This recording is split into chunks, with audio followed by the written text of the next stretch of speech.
Assalamualaikum warahmatullahi wabarakatuh. Kepada pedagang-pedagang pasar yang hari ini, baik pengunjung yang membeli ataupun yang menjual, pada hari ini pemerintah Kota Suku Salam melalui Dinas Kesehatan dan Puskesmas Simpang Kiri akan melakukan vaksinasi terhadap COVID-19 untuk kita lakukan suntik vaksinasi kepada kita semua, pengunjung ataupun yang menjual dagangannya, bahwasanya pada hari ini kita lakukan vaksinasi tersebut dengan gratis tanpa ada bayar. Tidak ada bayar.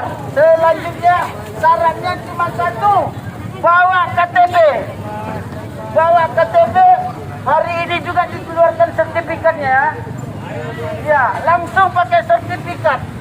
Menurut informasi, kita lihat bahwasanya bansos pun sekarang harus pakai sertifikat. Sertifikat vaksinasi agar mendapatkan bansos tersebut. Untuk itu kepada kita pedagang dan pengunjung agar kiranya dapat melakukan mumpung ini masih gratis. Demikian untuk itu dimaklumi dan